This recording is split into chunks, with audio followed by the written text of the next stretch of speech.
Right. Questions on these last two? Hassan? Yep. Thank you very much. This talk, John, is quite exciting. I want to ask you an intriguing question, and that is our universe unique? Is it the only one? And is there a theory that can support a multi-universe?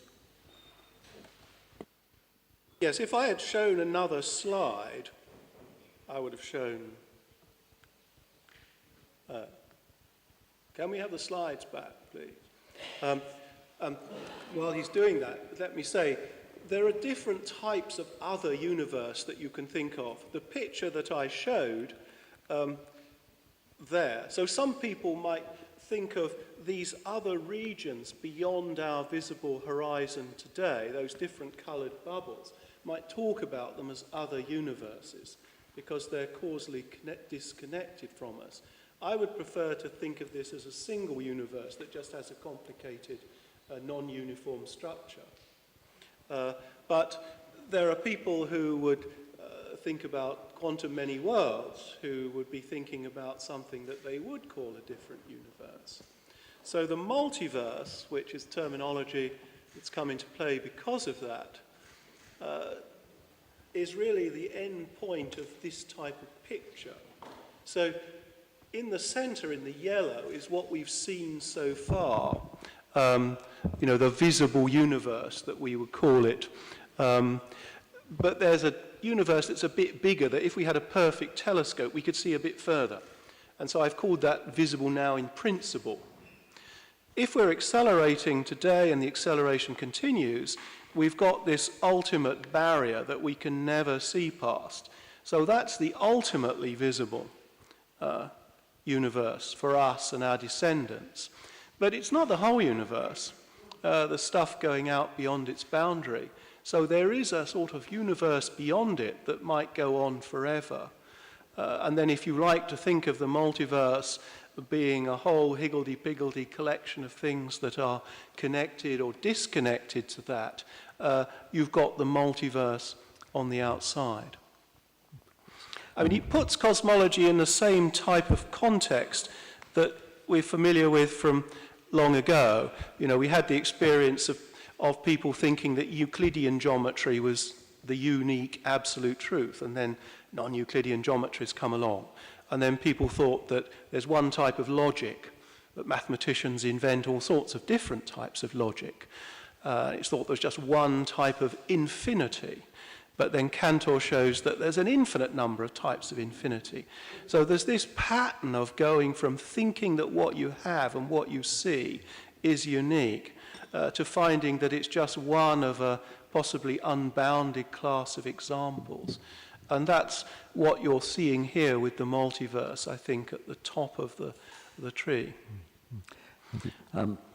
Let's have Marshall and then...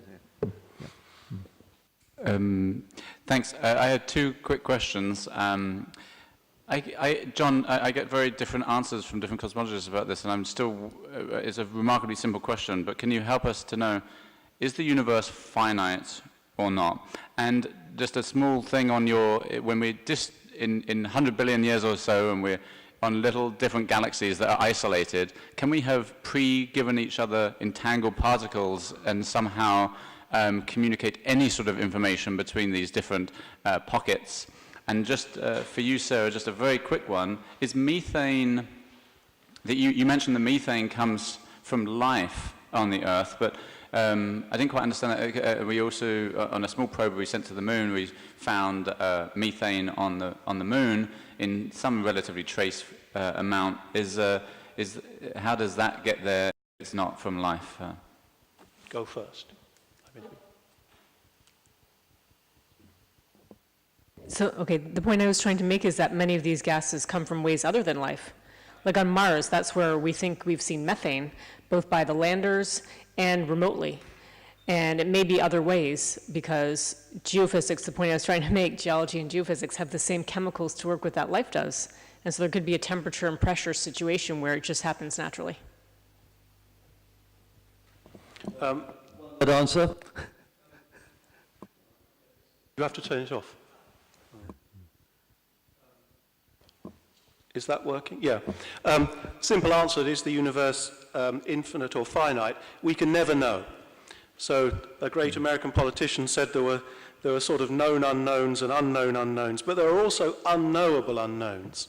So you can never know whether the universe is infinite or finite. It's sort of not, it's one of the consequences of having this causal structure in the universe, that locally it might look as though it's expanding slow enough to eventually collapse, but actually be in a large, underdense universe that's going to go on forever. Even ones that are negatively curved and have a low density might have a finite compact topology. And observations of the dynamics do not tell you the topology. So you can never know, is my answer to this question. Yes. And the other question was, I've forgotten. Oh, entanglement. Who knows? So this is, yeah, so this, we don't have a quantum cosmology. I mean, there are many attempts to do it. And this is one of the good questions to pose when you have a proper working quantum cosmology.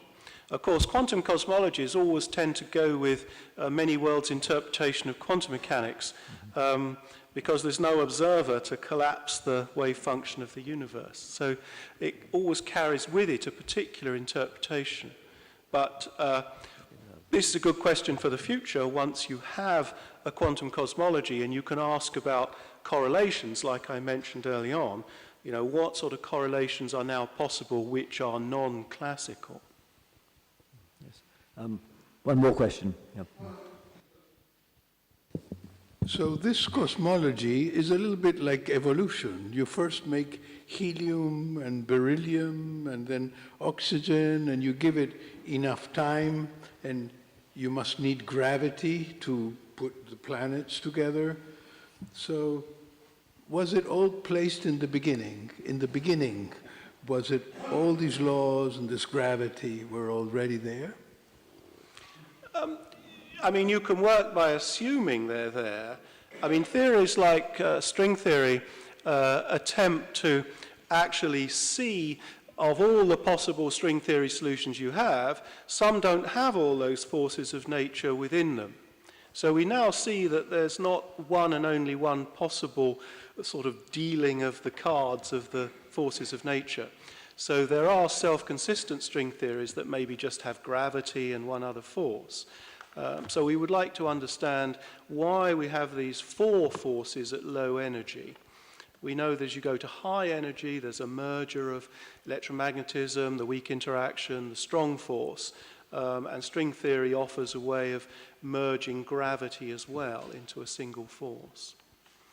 You mentioned the helium and hydrogen. There's a nice connection with some of the other things that we've heard, that when the universe is 3 minutes old, the helium is made by nuclear reactions. 24% of the universe goes into helium. A tiny trace, 2 parts in 10 to the 5, goes into deuterium. And that's where the deuterium in the universe comes from, and we see that abundance everywhere. And the probe of Rosetta, you remember the other year, one of the measurements that was to be made was to determine the deuterium to hydrogen, or rather D2O to H2O ratio in that cometary ice mass, and to compare it with the ratio in seawater as a sort of test of whether the oceans were made by cometary ice impacts. The answer was somewhat ambiguous, as I understand it. You know, it's close, but it's not as close as you wanted it to be. There may, of course, be different varieties of comet, different families. But cosmology in the early universe impacts on that solar system exploratory space physics, which then impacts on, you know, how the Earth came to have its water and how you would test that theory. Yes. Thank you. We have to move on, but can we thank the speakers in this session again?